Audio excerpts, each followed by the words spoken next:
الحمدللہ وکفا والصلاة والسلام علی عبادہ الذین اصطفیٰ خصوصاً علی افضلہم سید الانبیاء محمد المصطفیٰ وعلی آلہ واصحابہ اولی الصدق والصفاء اما بعد فاعوذ باللہ السمیع العلیم من الشیطان الرجیم بسم اللہ الرحمن الرحیم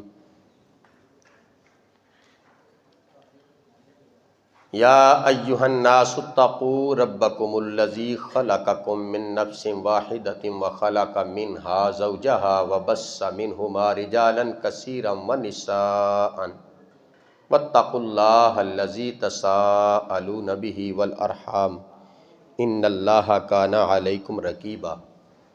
صدق اللہ العظیم۔ اللہم الہمنا رشدنا واعذنا من شرور انفسنا، اللہم ارنا الحق حقا وارزقنا اتباعہ وارنا الباطل باطلا وارزقنا اجتنابہ۔ رب اشرح لی صدری ویسر لی امری واحلل عقدۃ من لسانی یفقہوا قولی۔ ربنا آتنا من لدنک رحمہ وہیئ لنا من امرنا رشدا۔ اللہم صل علی سیدنا محمد وعلی آلہ وعطرتہ بعدد کل معلوم لک۔ الصلاۃ والسلام علیک یا رسول اللہ وعلی آلک واصحابک یا حبیب اللہ۔ الصلاۃ والسلام علیک یا رسول اللہ وعلی آلک واصحابک یا رحمۃ للعالمین۔ معزز سامعین، اللہ جل مجدہ کے فضل و احسان سے، اللہ تبارک و تعالیٰ کی دی ہوئی توفیق سے آپ حضرات جانتے ہیں کہ آج ایک نکاح مسنونہ کی تقریب کا پروگرام ہے۔ نکاح تو معمول میں ہوتے رہتے ہیں، لیکن اس کو حضرت علامہ قاری محمد یاسین صاحب القادری اور کھوکھر برادران نے اس کو رسول اکرم صلی اللہ علیہ وسلم کی سنت کے مطابق کرنے کا ارادہ کیا، اور یہ بہت اچھا طریقہ ہے۔ دونوں طرف سے اتفاق ہو گیا اور ہم لوگ مسجد میں آئے، اور بارات کو کم سے کم رکھ کے ہمیشہ کوشش کرنی چاہیے کہ سنت یہی ہے کہ اس کو بہت زیادہ نہیں بڑھانا چاہیے، اور مسجد کے اندر نکاح ہوگا۔ حضرت علامہ قاری محمد یاسین صاحب گئے ہوئے ہیں گھر میں، بیٹی کے ساتھ وہ نکاح پڑھا کر آئیں گے، جب وہ قبول کروا کے، بقیہ یہاں مسجد کے اندر جو ہے وہ لڑکے کے نکاح کی تقریب کا پروگرام مسجد کے اندر ہوگا۔ دیکھیے، یہ جن کا نکاح ہو رہا ہے ان کا نام محمد عبداللہ ہے، والد ریاست علی کھوکھر صاحب، اور آزاد علی کھوکھر صاحب کی سسٹر کے ساتھ ان کا نکاح آج انعقاد پذیر ہے۔ قرآن مجید فرقان حمید کی ایک آیت مقدسہ جو کہ خطبہ نکاح کے اندر 4 آیات جو پڑھی جاتی ہیں، ان میں سے ایک آیت میں نے آپ کے سامنے تلاوت کی ہے۔ اللہ رب العالمین مجھے اس آیت کے ضمن میں آنے والے مضمون کو اور اس کے پیغام کو آپ کے سامنے رکھنے کی توفیق عطا فرمائے۔ اللہ رب العالمین کا ارشاد گرامی جو کہ رسول اکرم صلی اللہ علیہ وآلہ وسلم نے خطبہ نکاح کے اندر 4 آیات میں سے دوسری آیت کا تلاوت فرمائی حضور نے، اس میں سے یہ ہے کہ یا ایہا الناس، اے تمام بنی نوع انسان کے لوگوں، اتقو، ڈرو تم، ربکم، اپنے رب سے، یعنی تم اپنے رب سے اصلاً حقیقتاً ڈر جاؤ تو پھر تمہیں کسی اور سے ڈرنے کی ضرورت نہیں رہے گی۔ اگر تم رب سے نہیں ڈرو گے تو پھر ساری مخلوق سے ڈرنا پڑے گا۔ ہر طرح کے خوف اور ہر طرح کی پریشانیاں آپ کے آس پاس ہوں گی، لیکن اگر ایک اللہ سے ڈر گئے تو پھر کسی اور سے ڈرنے کی ضرورت نہیں ہے۔ اسی کی ضمن میں ایک واقعہ بھی ہے، داتا صاحب رحمۃ اللہ علیہ نے اپنی کتاب کشف المحجوب میں نقل فرمایا ہے۔ ایک بزرگ ہیں ابراہیم دفی رحمۃ اللہ علیہ، وہ دریا کے کنارے رہتے تھے، اور وہاں ان سے ملاقات کے لیے کچھ حضرات آئے، اور وہ وضو کرنے کے لیے مسجد کی طرف تشریف لے گئے، دریا کے کنارے کی طرف۔ تو دیکھا کہ ایک آدمی کو شیر نے، آگے سے شیر آ رہا ہے اور ڈرتے ہوئے آدمی شیر کے ڈر سے کھڑا ہے اور کانپ رہا ہے۔ تو حضرت ابراہیم دفی رحمۃ اللہ علیہ نے دیکھا تو کہا کہ کیا ہوا؟ انہوں نے کہا جی شیر آ رہا ہے۔ آپ آگے بڑھے اور ایک ہاتھ سے شیر کے کان کو پکڑا اور دوسرے ہاتھ سے شیر کو تماچا رسید کیا، اور ساتھ ہی یہ کہا کہ تمہیں شرم نہیں آتی کہ خدا کے بندوں کو راستے میں گزرنے سے ڈراتے ہو؟ تو شیر دم دباتا ہوا نکل گیا، دوڑ گیا۔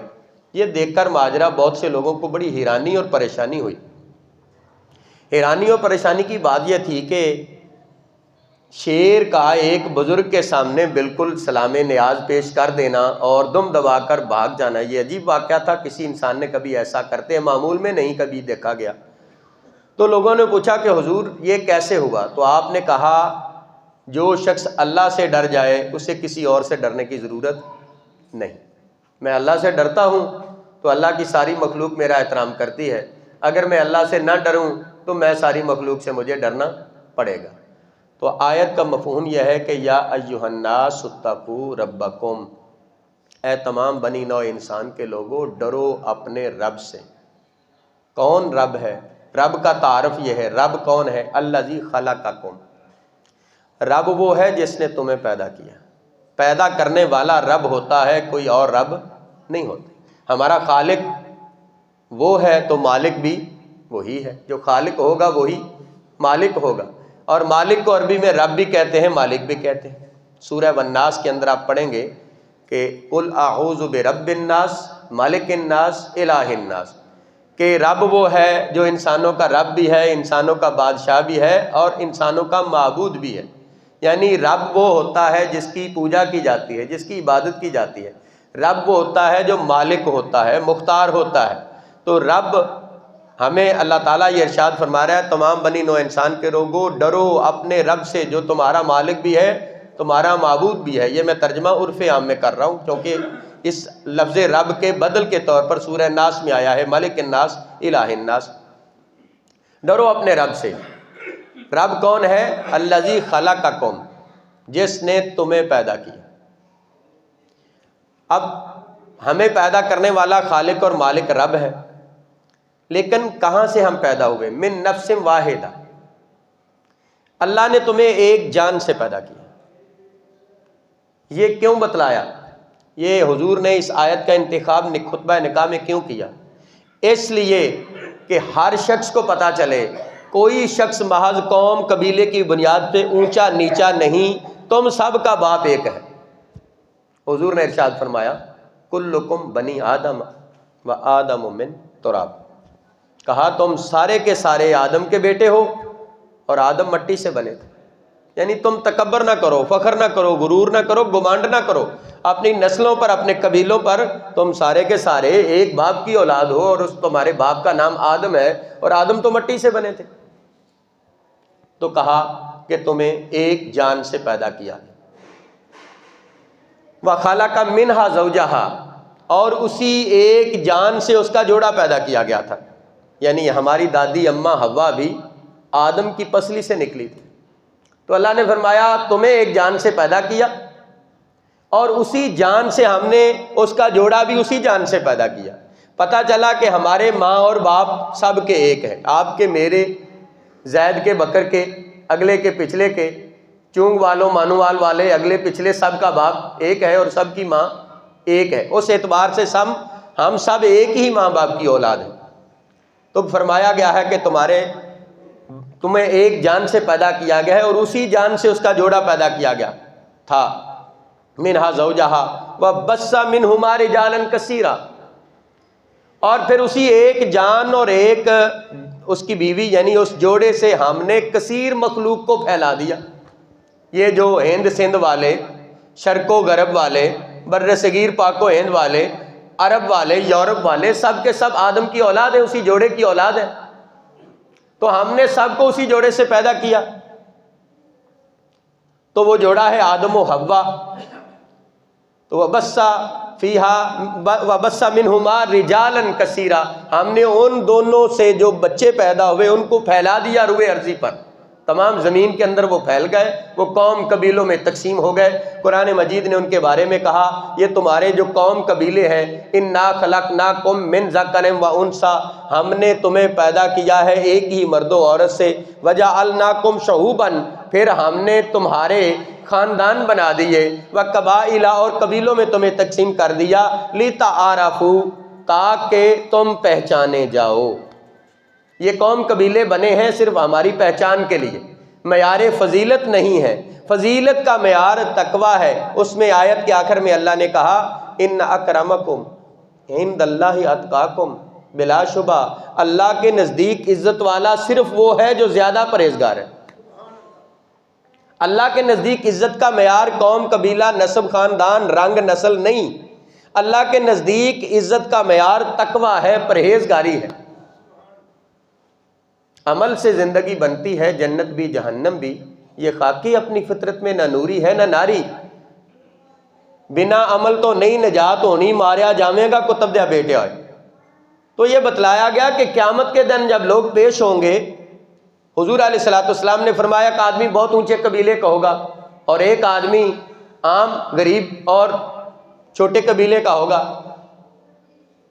لیکن وہ چھوٹے قبیلے والا اپنے عمل اس نے اتنے کیے ہوں گے کہ وہ عمل کے اعتبار سے بہت آگے ہوگا، اور بڑے قبیلے والا عمل کے اعتبار سے پیچھے ہوگا۔ تو حضور نے فرمایا کہ ومن بطأ بہ عملہ لم یسرع بہ نسبہ، جس شخص کے عمل نے اسے قیامت کے دن پیچھے کر دیا، وہ شخص اپنے محض قوم قبیلے کی بنیاد سے آگے نہیں بڑھ سکے گا۔ آگے وہی ہوگا جس کے پاس عمل ہوں گے۔ اتھے عملاں دے ہونی ہے، قیامت کے دن عملوں کی بات ہوگی، کسے نہیں تیری ذات پوچھنی، تمہاری ذات اور قوم قبیلہ نہیں پوچھا جائے گا، عمل پوچھے جائیں گے یا اعمال پوچھے جائیں گے۔ تو کہا کہ پھر تمہارے اسی جوڑے سے پیدا ہونے والے لوگوں کو ہم نے پھیلا دیا، وَنِسَاءً وہ مرد و عورت تھے، وَاتَّقُوا اللَّهَ الَّذِي تَسَاءَلُونَ بِهِ وَالْأَرْحَامَ، پھر دوبارہ آیت کے اندر کہا گیا ڈرو اپنے رب سے، لوگوں ڈرو اپنے رب سے۔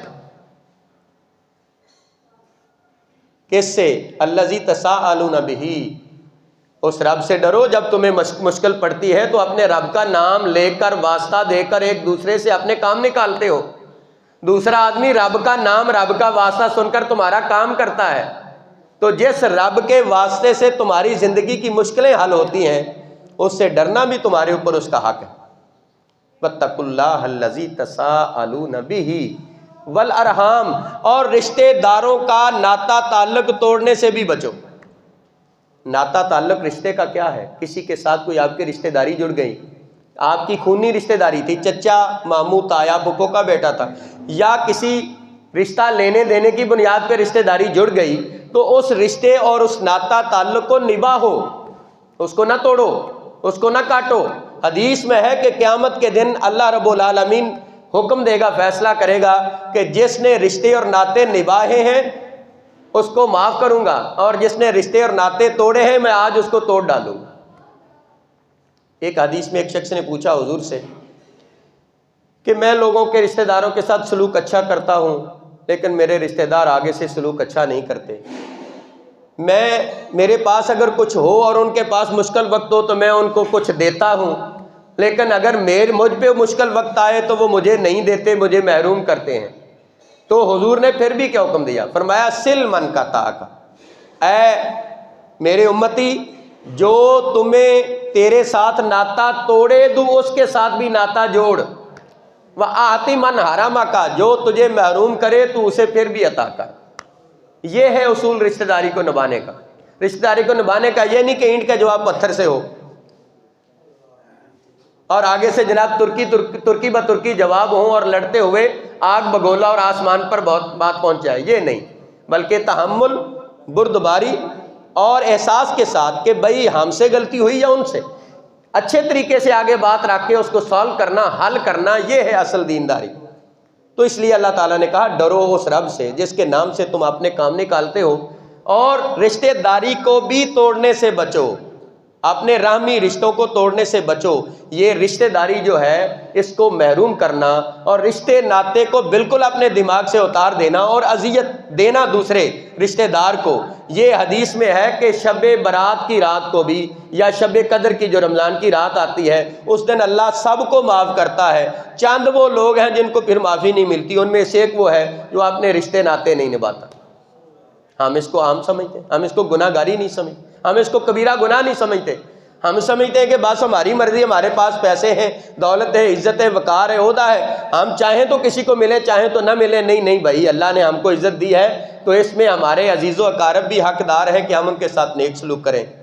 اسی قبیلے سے ہماری پہچان ہے، اسی خاندان سے ہماری پہچان ہے، انہی سے ہماری عزت ہے۔ وہ کمزور ہیں یا طاقتور ہیں، وہ اچھے ہیں یا برے ہیں، وہ بھلے ہیں یا اچھے ہیں، وہ ہمارے ہیں۔ ان کے ساتھ نعتوں کو نبھانا اور تعلق کو آباد رکھنا اور جائز حد تک ان کا تعاون کرنا، اور جو ہو سکے ان کے ساتھ ممکن محبت اور خلوص کے ساتھ چلتے رہنا، یہی ہماری کامیابی ہے۔ تو کہا گیا واتقوا اللہ الذی تساءلون بہ والارحام، ڈرو اس رب سے جس کے نام کا واسطہ و وسیلہ دے کر تم اپنے کام نکالتے ہو، اور اپنے رشتے و ناتوں کو توڑنے سے بھی بچو۔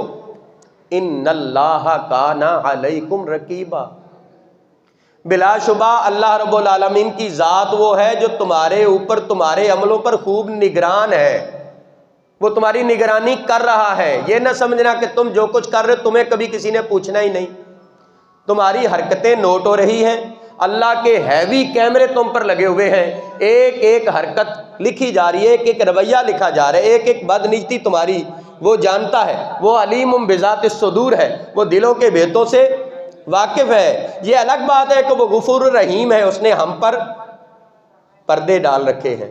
ایک گناہ تیرا ماں پیو ویکھے دیوے دیس نکالا۔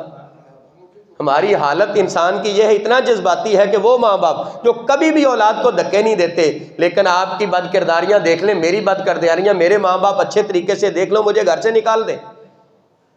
ایک گناہ میرا ماں پیو ویکھے دیوے دیس نکالا، لاکھ گناہ میرا مالک ویکھے، اس کی نگاہ سے کون سا گناہ چھپا ہوا؟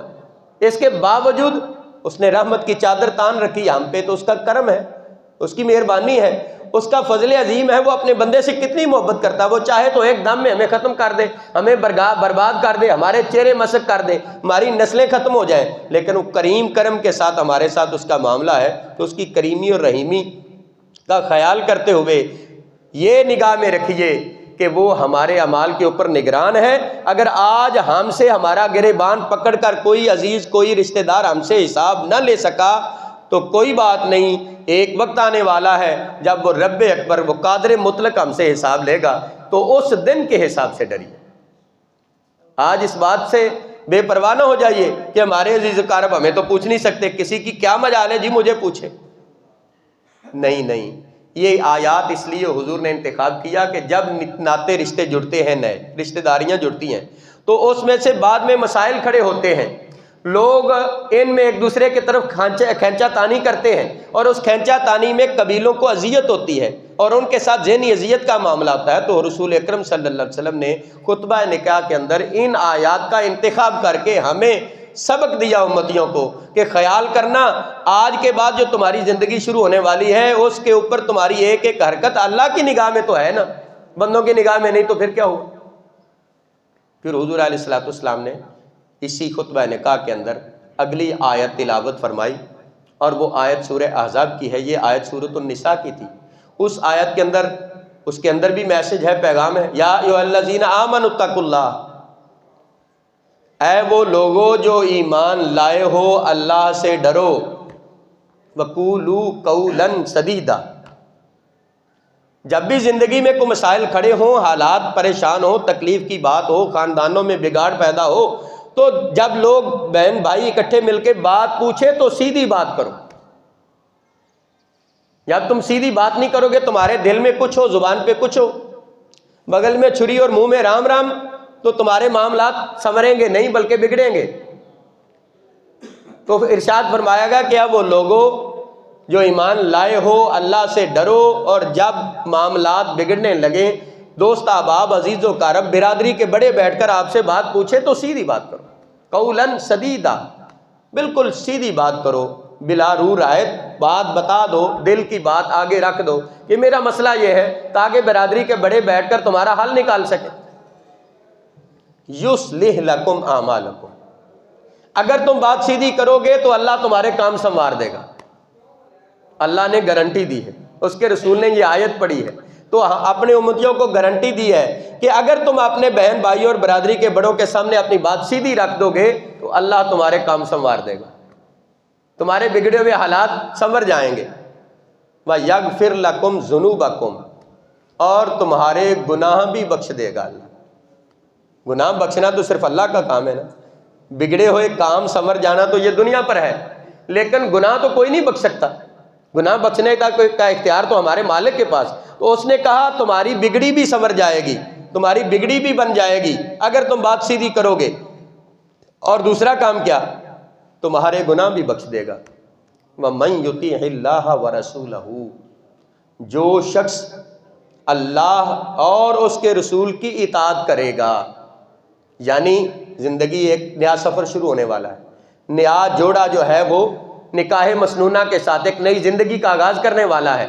تو اگر نیا جوڑا نئی زندگی کے ساتھ آغاز کرتے ہوئے زندگی کے معاملات میں اللہ اس کے رسول کی فرمانبرداری کرے گا اور اللہ اس کے رسول کے احکام کا ملحوظ خاطر رکھتے ہوئے ہمیشہ جو ہے وہ نافرمانی نہیں کرے گا، تو پھر کیا ہوگا؟ من یطیع اللہ ورسولہ فقد فاز، تو وہ کامیاب ہو گیا۔ جو یہ کام کرے گا، اللہ اس کے رسول کی فرمانبرداری میں زندگی بسر کرے گا، رشتے ناطے نبھائے گا، اپنی زندگی کو کامیابی سے گزارے گا اور اپنے ازواجی معاملات میں کسی قسم کی نافرمانی نہیں کرے گا، تو پھر اللہ تعالیٰ کے ارشاد یہ ہے کہ پھر کیا ہوگا؟ فقد فاز، تو وہ کامیاب ہو گیا۔ کہاں کامیاب ہوا؟ دنیا کی زندگی میں کامیاب، قیامت کے دن کامیابی اس کا مقدر لکھ دی گئی۔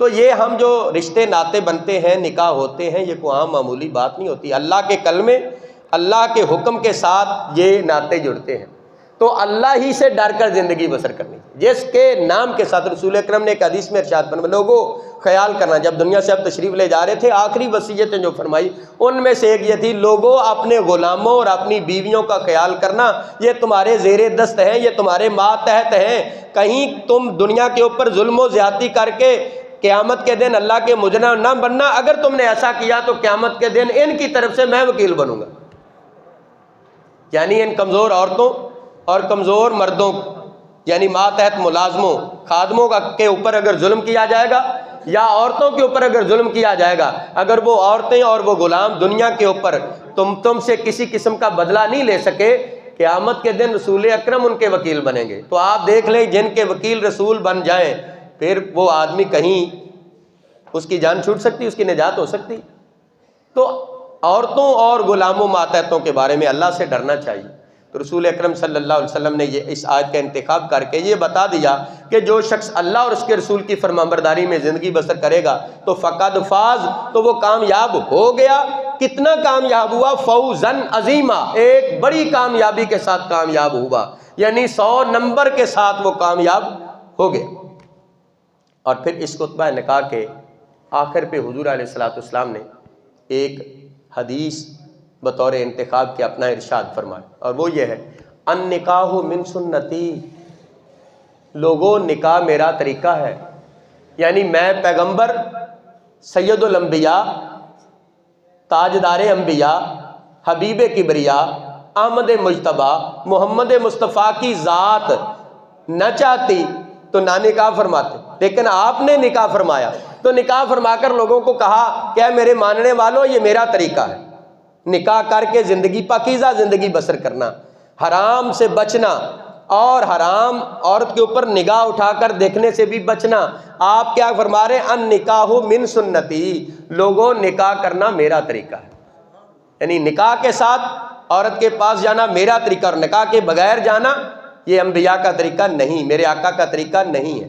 تو فرمایا ان نکاح من سنتی، لوگوں نکاح میری سنتوں میں سے ہے۔ یہاں سنت سے مراد فرمایا میرے طریقوں میں سے ہے، جو میں نے طریقے رائج کیے ہیں، جو میں نے زندگی گزارنے کے تمہیں طریقے بتائے ہیں، ان میں سے ایک یہ ہے کہ تم اگر کسی کے ساتھ زندگی بسر کرو تو نکاح کے ساتھ بسر کرو، اس لیے کہا ان نکاح من سنتی، نکاح میرا طریقہ ہے۔ فمن راغب عن سنتی، جس نے میرے طریقوں کے سوا زندگی بسر کرنے کی کوشش کی، فلیس منی، اس کا میرے ساتھ کوئی تعلق نہیں۔ جو میرے راستے سے ہٹ کر راستہ اختیار کرے اور میرے طریقوں سے ہٹ کر طریقہ اختیار کرے، اس کا میرے ساتھ کوئی تعلق نہیں۔ پھر حضور علیہ الصلوۃ والسلام نے ارشاد فرمایا ایک موقع پر نکاح کے لیے، اعلن النکاح، لوگوں نکاح کا اعلان کرو، نکاح کو اعلانیہ کرو، چھپ کر نہ کرو. یعنی آس پاس اہل محلہ، گاؤں والے، محلے والے جاننے پہچانے کہ آج فلاں کی بیٹی کا فلاں کے ساتھ نکاح ہو گیا. اس کی تشہیر ہونی چاہیے. تشہیر سے مراد یہ ہے کہ رشتہ دار عزیز و اقارب، یہ جو ہم 10 20 30 افراد بیٹھے ہیں، یہ ایک طرح کی تشہیر ہے کہ ہماری برادری، ہمارے خاندان میں پتہ چل جائے فلاں بچے کا نکاح فلاں بچی کے ساتھ ہو گیا. تو کہا اعلنوا النکاح، نکاح کا اعلان کرو. وجعلوہ فی المساجد، اور اس نکاح کی تقریب کا انعقاد مسجد میں کرو.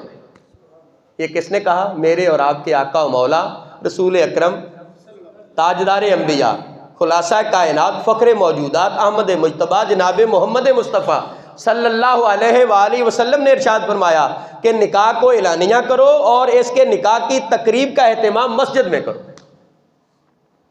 آپ حضرات نے سب نے سنا ہوگا سیدہ طیبہ طاہرہ عابدہ زاہدہ سیدہ فاطمہ الزہرا رضی اللہ تعالی عنہا کا حضرت مولا علی مشکل کشا شیر خدا تاجدار حالات رضی اللہ تعالی عنہ سے نکاح کہاں ہوا تھا؟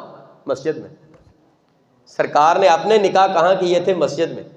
کوئی صحابی کہتا تھا حضور میں نے اپنی بیٹی کا نکاح کرنا ہے، تو حضور کہتے دلہے کو کہو تو مسجد میں آ جائے، اور بیٹیوں سے نکاح کر کے ان سے اجازت لے کے ایجاب و قبول پھر حضور مسجد میں نکاح فرمائے. تو آج جو کچھ ہو رہا ہے، اس کو کوشش یہ کی گئی ہے قربانی دے کر، معاشرے کی رسموں کو توڑ کر. ہم دو خاندانوں نے یہ کوشش کی ہے کہ ہم رسول اکرم کی سنت کے مطابق اس کو ادا کریں، اور سنت کے مطابق ادا کرنے کے لیے آپ ہی کے محلے کے امام علامہ الحافظ القاری محمد یاسین صاحب القادری خطیب جامع مسجد حاضہ کی اس میں بہت کوشش اور محنت ہے. اور ان کی خوشی اس میں تھی کہ بھئی ہمارے نکاح مساجد میں ہونے چاہیے اور یہ رسمیں ٹوٹنی چاہیے اور دوبارہ نبی اکرم کی یہ سنت زندہ ہونی چاہیے. تو انہوں نے یہ کوشش کر کے اس پروگرام کو مسجد میں رکھا، اور اس میں زیادہ جو ہے کریڈٹ ہمارے کھکھر برادران کو جاتا ہے، ملک ذوالفقار علی صاحب، نیاز صاحب اور آزاد علی صاحب اور ان کی برادری کو، کہ جنہوں نے بھی اس پر آمادگی کا اظہار کیا. اور ریاست علی صاحب کے لیے بھی ہم کہتے ہیں ان کو بھی کریڈٹ جاتا ہے کہ انہوں نے بھی اس پر آمادگی کا اظہار کیا. اکثر ہوتا ہے بچی والے مان جائیں تو بچے والے کہتے ہیں ایسا نہیں جی ہم کیا کریں مسجد میں جانا، اور کبھی بچے والے مانے تو بچی والے نہیں مانتے. تو یہ اللہ کا کرم ہوا کہ دونوں خاندان اس بات پر خوش تھے، آمادہ تھے. ایک یہ کہ بارات کو مختصر کیا جائے. یہ دیکھیں بارات زیادہ بھی آئے، کھانا ہر شخص کھلا سکتا ہے، کھانے کی اصل کمی نہیں ہوتی. اصل مسئلہ یہ کہ رسول اکرم کی سنت کیا ہے؟ رسول اکرم صلی اللہ علیہ وسلم کی سنت ہے کہ کم سے کم لوگ ہوں تاکہ بچی والوں پر بوجھ ناجائز نہ پڑے، اور دوسرا یہ ہے کہ نکاح کی تقریب مسجد میں ہو.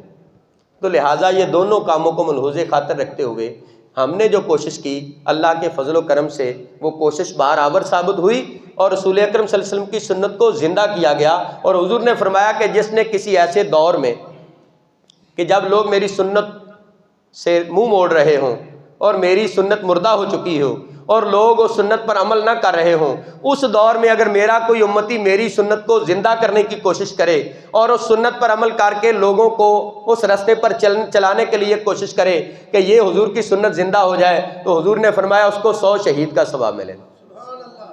ایک شہید کا نہیں بلکہ 100 شہید کا ثواب ملے گا جو شخص میری سنت کو زندہ کرنے کی کوشش کرے گا. تو میں سیلوٹ پیش کرتا ہوں دونوں خاندانوں کے بزرگوں کو اور ان کے بھائیوں کو اور ان جذبے والے دوستوں کو کہ جنہوں نے اس سادگی کو اپنا کر مسجد کے اندر بیٹھ کر میرے آقا کی سنت کو زندہ کرنے کی کوشش کی ہے. میرا پروردگار ان بچی اور بچے کے نکاح میں برکت عطا فرمائے اور ان کی برکتوں سے ہم سب کو بھی مالا مال کرے، اور مزید خاندانوں کے لیے اللہ تعالیٰ خیر کا اس میں پہلو رکھے. اس کو مسجد کے اندر کرنا میرے نبی کا ارشاد ہے.